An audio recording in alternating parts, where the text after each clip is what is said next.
You can think intellectually in a no-think way. That's the art.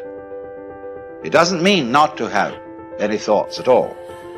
It means not to be fooled by thoughts, not to be hypnotized by the forms of speech and images that we have for the world, not to be hypnotized by them into thinking that that is the way the world really is.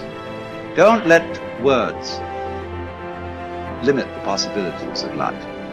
The easiest thing I've done was to get out from under the labels and to live the life that I live. The most difficult thing I've ever done was to believe that I can do it. When you don't know what's impacting you, and it's something that's holding you down and you're not aware of it. You live in a dominant culture that is designed to destroy your sense of self and your belief in yourself, and you have to learn ways in which you can begin to connect with this power that you have within yourself to handle where you are.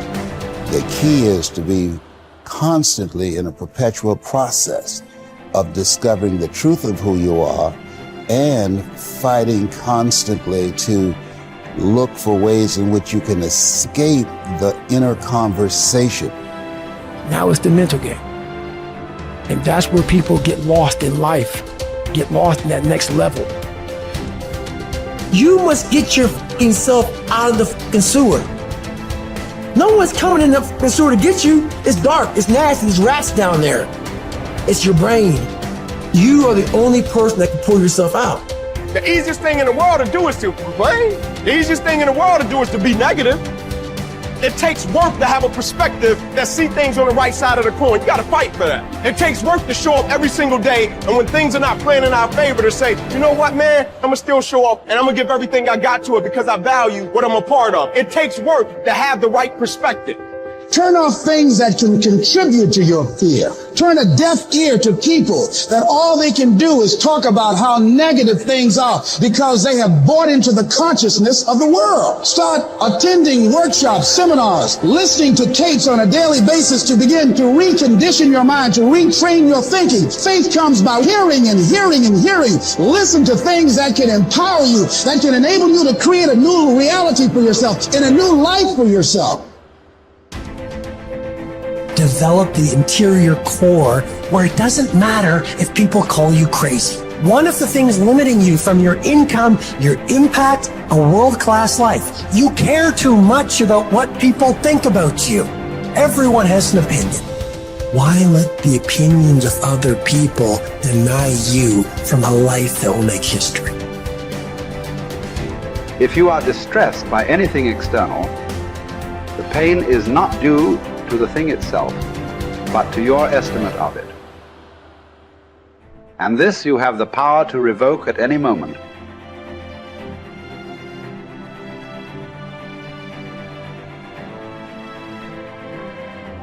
To Epictetus, all external events are determined by fate and are thus beyond our control, but we can accept whatever happens calmly and dispassionately.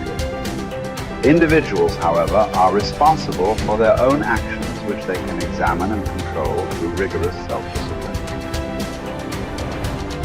Suffering arises from trying to control what is uncontrollable or from neglecting what is within our power. As part of the universal city that is the universe, human beings have a duty of care to all fellow humans. The person who followed these precepts would achieve happiness. If you choose, you are free. If you choose, you need blame no man, accuse no man. All things will be at once according to your mind and according to the mind of God.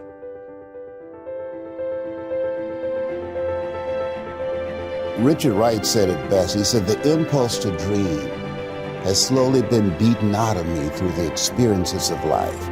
So when you live in a culture that is designed to destroy your sense of self, where you are marginalized, where you have a feeling of being hopeless and powerless, and you're terrorized. I remember going downtown with my mother, and I saw a water fountain. I think I was about 5 years old, and I ran and I drank from the water fountain. All of a sudden, she grabbed me by the neck and said, "Don't you ever do that again," and started punching me in the back of my head and my face, and got me down on the ground, punching me relentlessly. And I said, "Mama, please, it's me, Mama, it's me," with this crazed look in her eyes.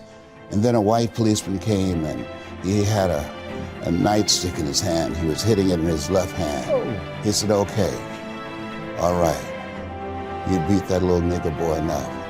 Now, I won't have to beat him with this nightstick." And he walked away laughing. And my mother broke down and started crying and saying, "Leslie, I'm so sorry. I'm so sorry." I said, "Mama, why'd you beat me like that?" She said, "These water fountains are for white only, son. And if that cop had hit me with his nightstick, he would have to kill me.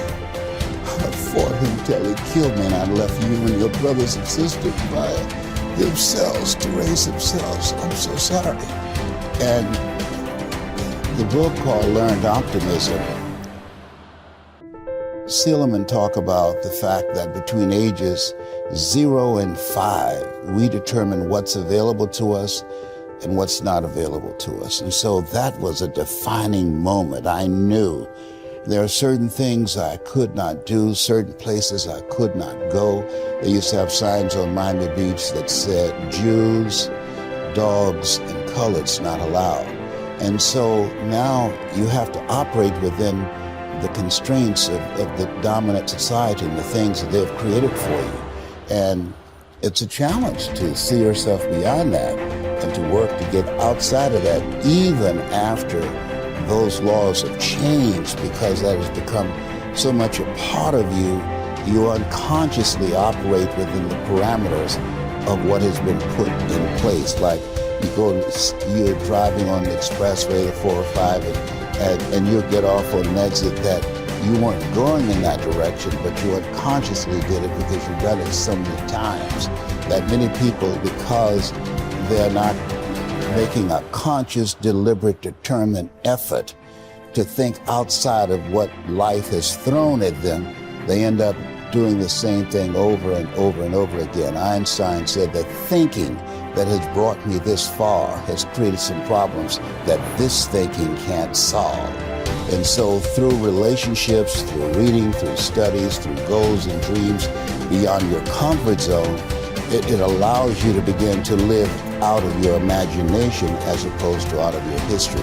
Disney said, the imagination is a preview of what's to come.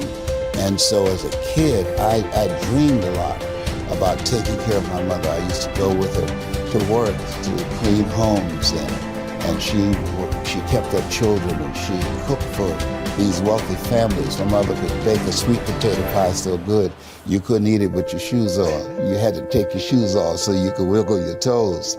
And I used to look at these big, beautiful mansions and said, "Mama, what is it, Leslie? When I become a man, I'm gonna buy you a big, beautiful home just like this." "Oh, you don't have to do this." I said, "I know, but you didn't have to adopt us either." And you did. And so I'm here with you because of two women. One gave me life, the other one gave me love. God took me out of my biological mother's womb and placed me in the heart of my adopted mother. And because of her example and my love for her and the passion that I felt in my heart, I've got to do something to make her proud. I've got to do something to put myself in position to be able to take care of her. That drove me. Nietzsche said, if you know the why for living, you can endure almost anyhow.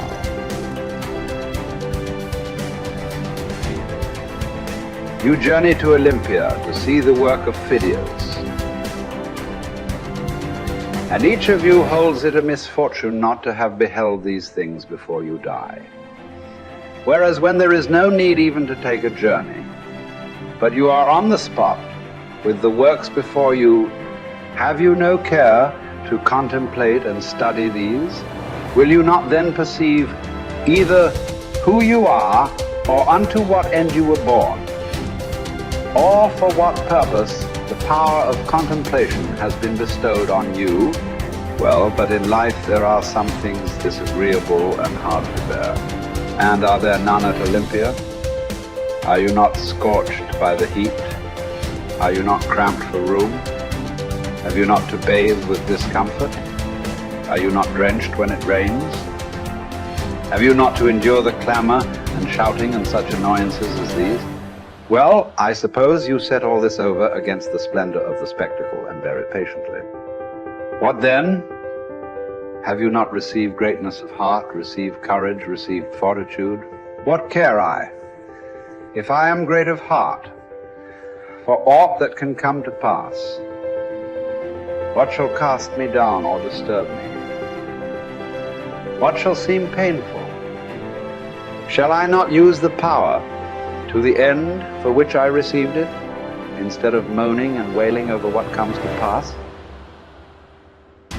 If I show you that you lack just what is most important and necessary to happiness, that hitherto your attention has been bestowed on everything rather than that which claims it most, and to crown all, that you know neither what God nor man is, neither what good or evil is, why, that you are ignorant of everything else, perhaps you may bear to be told. But to hear that you know nothing of yourself, how could you submit to that? How could you stand your ground and suffer that to be proved? Clearly not at all. You instantly turn away in wrath. Yet what harm have I done to you? Unless indeed the mirror harms the ill-favored man by showing him to himself just as he is. Unless the physician can be thought to insult his patient when he tells him, friend, do you suppose there is nothing wrong with you? While you have a fever, eat nothing today, and drink only water. Yet no one says, what an insufferable insult. Whereas if you say to a man, your desires are inflamed, your instincts of rejection are weak and low, your aims are inconsistent, your impulses are not in harmony with nature, your opinions are rash and false, he forthwith goes away and complains that you have insulted him.